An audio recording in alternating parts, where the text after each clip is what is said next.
Aujourd'hui, avec les réseaux sociaux, tout va vite. On reçoit toutes sortes d'informations. Mais est-ce qu'on prend le temps d'interroger ces informations?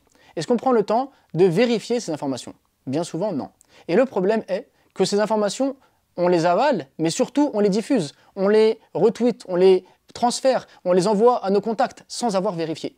Et c'est ainsi que l'on peut répandre des rumeurs, on peut propager des mensonges. Et ne pensez pas que notre responsabilité n'est pas engagée. Car certes, dans les réseaux sociaux, tout va vite, donc on oublie rapidement ce qu'on a fait, ce qu'on a tweeté, ce qu'on a partagé. Mais pourtant, c'est noté dans la balance. Et quand c'est noté dans la balance, ça veut dire qu'on en rendra compte Yawm al-Qiyamah. Mais ça veut également dire que puisque l'action a été faite, on va avoir des conséquences dans notre vie. Des conséquences que si c'est un bien qu'on a fait, alors ça va nous élever et ça va nous rapprocher d'Allah. Mais si c'est un mal qu'on a fait, ça va nous rabaisser, ça va nous tirer vers le mal et ça va nous enfoncer dans le mal. Alors, il faut prendre un peu de recul quand on reçoit une information.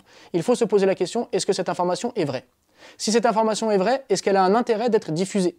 Si cette information est fausse, est-ce qu'on peut la contrecarrer? Est-ce qu'on peut empêcher sa diffusion ou bien la corriger de manière à ce qu'elle cesse et que les gens prennent conscience de cela? Alors pourquoi je vous parle de ça?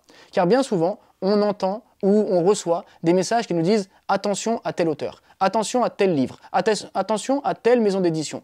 Une liste qui nous dit « celles-ci sont fiables, celles-ci ne sont pas fiables ». Mais qui d'entre nous a les moyens de vérifier si ces informations sont vraies, si ces informations sont fiables? On répète, on renvoie, et en fait, en faisant ça, on est comme des coupeurs de route. Des gens qui se mettent entre la vérité, entre le chemin de la connaissance, et qui disent « attention, ne va pas plus loin ». Et donc on stagne, on s'arrête, on suit alors aveuglément des gens qui nous disent « ça c'est bien, ça c'est pas bien », sans pouvoir le vérifier. Pourtant, on a une raison. Et Dieu dans le Coran interpelle notre raison en nous demandant justement de raisonner, de réfléchir. On ne doit pas faire du psittacisme, c'est-à-dire répéter bêtement ce qu'on entend sans le comprendre. Alors il faut vraiment prendre du recul. Alors vous allez dire, c'est facile de dire ça puisque vous êtes éditeur. Et effectivement, je suis éditeur. Je travaille pour plusieurs éditions et donc on peut dire j'ai un parti pris dans cela. Sauf que moi, ce que je veux vous dire, ce n'est pas mon édition est la meilleure, prenez tout, ou telle édition est bonne, telle édition est mauvaise. Non, je vous appelais plutôt à la réflexion. Il y a dans chaque édition des choses bonnes, des choses moins bonnes, des choses réussies, des choses qui peuvent être ratées. Donc il ne faut pas interroger la maison d'édition, interroger l'auteur, interroger le livre, mais il faut regarder le contenu. Si le contenu est acceptable, il faut alors en profiter. Si le contenu est critiquable, il faut alors le critiquer. Mais il ne faut pas essentialiser les choses, donner des raccourcis rapides en disant ça c'est à mettre de côté, ça c'est à prendre, parce que là, il n'y a pas de maison d'édition parfaite, il n'y a pas d'auteur parfait, il n'y a pas de livre parfait. Il y a des livres qui sont bons, des travaux qui sont réussis et d'autres qui sont à remettre en question.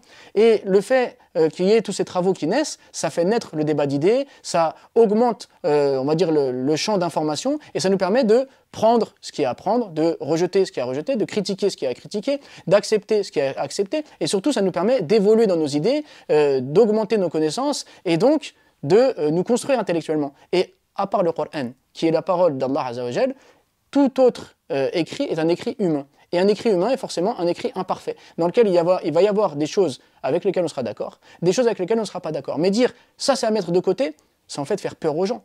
Mais faire peur aux gens, ce n'est pas une solution. Il faut au contraire éduquer les gens afin que les gens se connaissent eux-mêmes et connaissent leurs limites, connaissent leurs besoins et que chaque personne se dirige vers le livre qu'il a besoin, vers le livre qui va l'aider à se construire. Et il se peut qu'un livre soit bon pour une personne et mauvais pour une autre. Il se peut qu'une personne est bien avancée dans la religion, a besoin d'accéder à certaines informations, alors qu'une autre personne qui débute, ces informations-là pourraient la troubler. Donc en fait, la question n'est pas est-ce que les éditions sont bonnes, est-ce que les livres sont bons, est-ce que les auteurs sont bons, mais la question est où en sommes-nous vis-à-vis de la lecture? Quel livre est un médicament pour nous et quel livre pourrait être un poison pour nous? Mais le fait de faire des grands slogans comme ça, bien souvent, il y a des enjeux de jalousie, des enjeux commerciaux et bien souvent, en fait, les personnes qui propagent cela n'ont pas la capacité de vérifier si les informations sont vraies ou pas. Mais leur responsabilité reste engagée. Alors, ne vous laissez pas avoir, allez-y doucement, prenez le livre, faites confiance à votre intelligence, faites confiance à votre réflexion et ne suivez pas aveuglément des gens qui vont en fait vous enfermer dans un sectarisme, qui vont vous diriger, vous manipuler et le jour où vous allez ouvrir un livre, vous allez vous rendre compte que finalement, ah, on m'a eu.